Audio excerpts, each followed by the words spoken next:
Joining us now is Michael Santoli from CNBC. Talk a bit about markets and upcoming data releases. Mike, thanks so much for coming on. Appreciate it. Glad to do it. Thank you. So we've got a few big things coming up here tomorrow. We've got the jobs report. We've got a Federal Reserve meeting next week. I've made the argument that outside of some really unlikely surprises, I don't know that either of these events really change anything for this market and economy right now. What's your take on the upcoming data points? I wouldn't say they change things necessarily in a dramatic way on their own. We have pretty muted expectations in terms of the consensus for the jobs number. Tomorrow, it's below 200,000. Private sector within that is 160 or something. So definitely a deceleration. What I see in the markets this week is a little bit of a heightened sensitivity to any hint that the economy is decelerating more than anticipated or more than, let's say, the Fed has been trying to engineer. You have Treasury yields down a lot, bonds rallying a ton. Yes, that's good. Inflation news is somewhat behind that, but also you're not getting the same kind of response to the upside from some of the economically sensitive areas of the market you would expect, right? Small caps and banks and some consumers. So I don't think that it's a crisis. Nobody's really kind of thinking that we're in this recession trade. Obviously, the S&P just made a new record high. But it is interesting to me that we now crave reassurance that the economy is going to plug along okay, as opposed to waiting for it to slow from an overheat, which was the 2 months ago conversation. It shows you how fast the narrative changes. Mike, I saw you posted the other day about Nvidia. Obviously continues to be the obsession of this market this year, Nvidia in particular, AI in general. The quarterly sales obviously can't keep the previous paces forever, but I mean, this one company is moving the market higher almost every single week here. Any latest takes on what's the latest with Nvidia and investors' seeming obsession with the company? Yeah, I mean, it obviously starts with the actual fundamental momentum, and we've basically never seen a company of this scale grow this fast over such a short period of time. So that's the baseline. What's happened on top of that is just this absolute headlong momentum chase that feeds upon itself in the short term. It reminds me a ton of Tesla in 2020, 2021, when there was kind of nothing that could get in the way of this self-engineered rise. Now, we're already a $3 trillion market cap. It's already 6.5% of the S&P 500.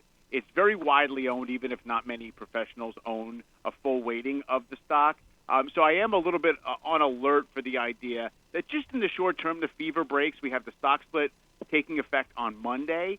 And, there's been some evidence that there's sometimes a bit of a buying crescendo into that. Longer term, I think as long as the earnings revisions continue to be positive, it's hard to argue against the idea that it can hold most of its value. But that's a big if. And I do think that the durability of this AI investment boom beyond, let's say, the next 4 quarters is still something that needs to be proved to the market. We're heading into the second half of the year here. I don't mean to jump forward too much, but what's top of your list in terms of what you're looking at? Obviously, we have an election year here, so that'll be sucking up some of the oxygen out of the room. But if you're looking forward here to the second half of the year, we come off a pretty good earnings season in Q1. What's top of your list of things you're looking at?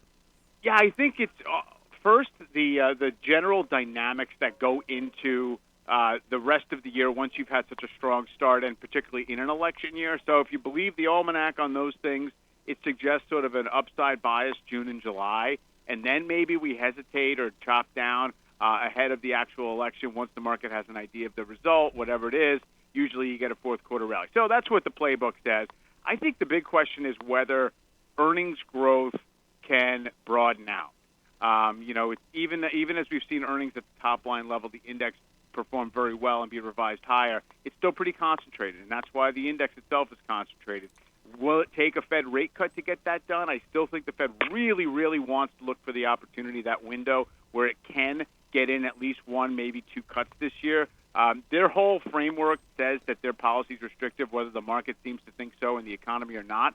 And so I do think that, it would be a good news thing if they can slowly, in a deliberate way, trim rates a little bit. Then people can embrace the old mid-90s soft landing scenario when we had a similar thing, as opposed to, waiting too long and having to slash rates into a weaker economy. So those are the main dynamics I think we're going to be testing throughout throughout the rest of the year. Do you think there's a deadline for the Fed, or would they go ahead and cut rates in September if they thought they had the ability to do so? I think September's clear. I do. I don't think that they want to pay much attention to that. I also find it slightly hilarious that people think somehow the swing factor in this election is a quarter percent on the Fed funds rate. Like, that's going to make the difference one way or the other. That's going to create an appearance of a finger on the scale. I mean, it's crazy to even imagine that. But I think that they're kind of aggressively arguing against the idea that their hands are tied, into whatever it's going to be a month and a half before the election. Michael Santoli, CNBC, joining us today to talk about